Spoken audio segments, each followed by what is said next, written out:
you guys, so we're back, and where did I want to start? Sorry.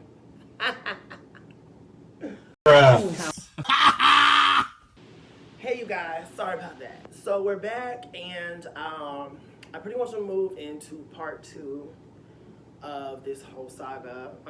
And this basically, like I said in the first part, it's not about being negative or dwelling on the past. I'm trying to give people stories that they can relate to. The you know, kids who feel like they're the redheaded stepchild in the family, or you know, the black sheep, you know, the outcast, and especially those who who just feel like it, maybe that's their personality, but I'm speaking to the ones who are made to feel like that, you know, whether it's subliminal or direct, you know what I'm saying.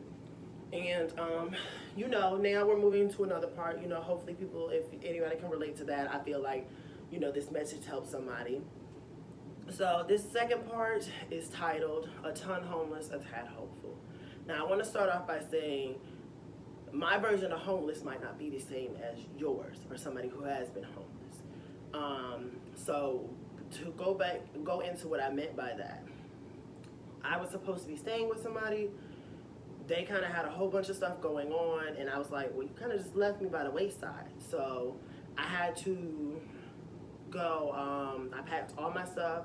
My friend Bernicia helped me, and you'll see her later on in my YouTube. As soon as I finish up wrapping up this message and, you know, doing my apartment tour, we're gonna definitely collaborate on some videos. But me and her, we're very good friends, and we talk pretty much almost every day. But at any rate, she helped come out of the house and help me pack up the stuff and get it in. And then I put it in my hotel room, and that's pretty much where I had to put my stuff because I still had to work throughout this. So, but nonetheless, I went on Groupon. Shout out to Groupon. And ain't no shame in my game. I was like, or not Groupon, my bad, Priceline. And one of them damn things, I don't even know if it was Priceline, because I think it was one of them was cheaper on another one. But nonetheless, I went on one of those hotel saving ads or apps, because I was like, you know, I'm limited on money. I had enough money to move in with this person. I didn't have enough money to be spending on a hotel. And that financial hump has set me back. It's still affecting me now, you know what I'm saying, to an extent. So I think we're finally getting it together, and I'm understanding where the error is now. But as far as that's concerned, pretty much all the money I had saved, I spent going into that hotel. And then go from the time I went to the time I left. And then on top of that, I was still working in between then. And while Uber and Grubhub can get you good money, fast money, for the most part, you still have to factor in gas. You need to get your car washed. You're using it a lot more often. There's a lot of expenses that people don't know that goes into being, you know, doing self-employed work. You know what I'm saying? Which I don't expect you. If you don't know it, I don't expect you to know it. You know what I'm saying? If you've never done it. Oh, excuse me. But nonetheless, just those, I was in there from the 1st to the 13th or 14th maybe. And yeah, I think it was the 13th. I stayed 13 days. And those were some of the most darkest days of my life. Like, I was depressed. I didn't eat for the first few days. I went offline of social media. I didn't have anything but maybe Snapchat, and then even then I took that off as well. And I was just, it was very, that might have been the hardest time in my life, because it's like, you know, the plans that I did have didn't fall through, and on top of it, I have no plan B. I have no way of knowing how long this is gonna work, because I'm paying, okay, let me send this 3 more nights now, extend this a couple more nights. Thank you. I want to thank Rose, the hotel lady. She helped me out, and she talked to me. We talked for like hours, hours. And we just vibed very well, and she helped keep me at bay with the situation, and she definitely sympathized with me on the situation. And, like, when I tell you I've been through some shit, like, I've been sexually abused, I've been blackmailed, I've been through like a lot. And that was still some of the most, all of that aside, that's just some of the most darkest shit. Like, not necessarily,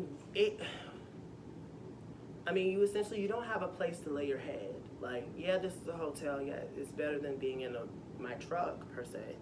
You know what I'm saying? Which wouldn't have worked anyways because I had 9 boxes of crap. You know what I'm saying? But it just,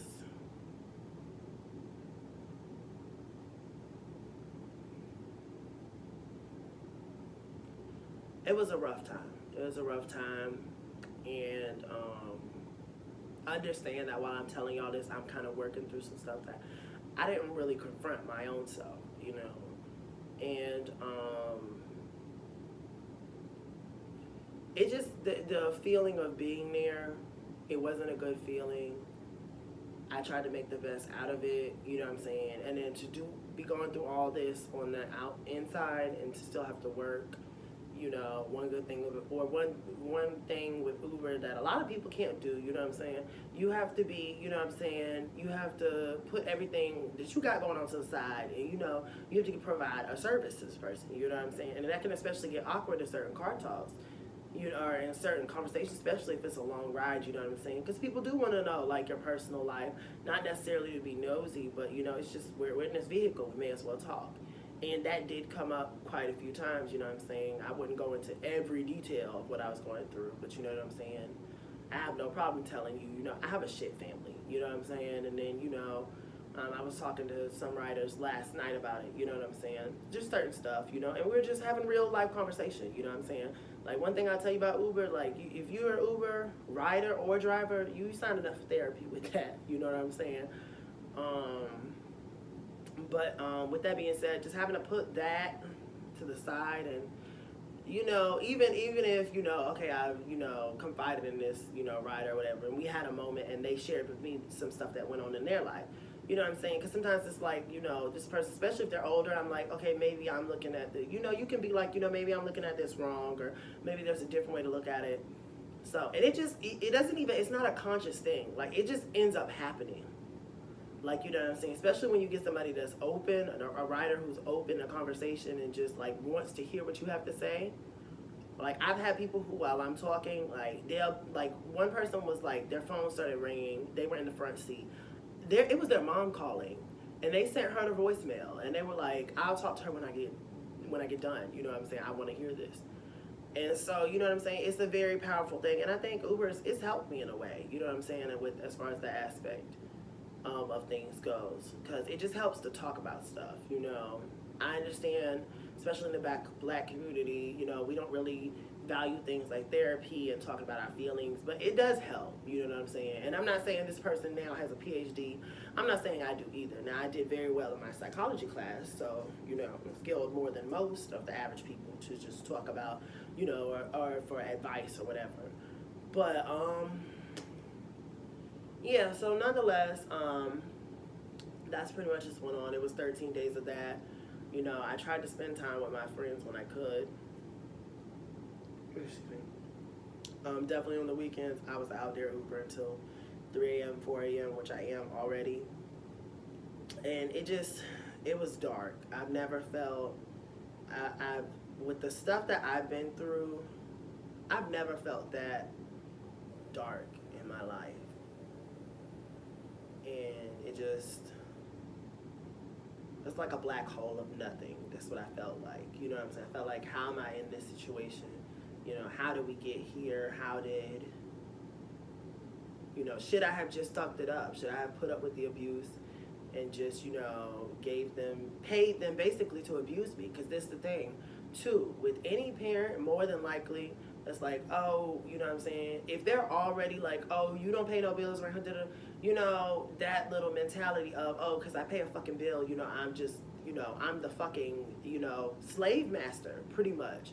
You know what I'm saying? As the way of that they profess that shit. Like, that's what it be feeling like. And, I mean, if you're already like that, me helping you out on a bill or whatever, I choose not to believe that that's going to stop you from saying it later. You know? In fact, then it's going to turn into, oh, well, you think because you paid one bill or helped out one bill, you still have to say da-da-da? Like, it's always going to be something. It's always going to be something. Which is why, that was another reason why I decided, you know, I'm going to struggle my way through this, but I'm not going to sit here and continue to be abused and put up with, no, like, I'm not going to do it. So definitely, you know, and looking back, there were times, even now, you know what I'm saying? There were times where I'm like, maybe I should just put up with it. I don't know.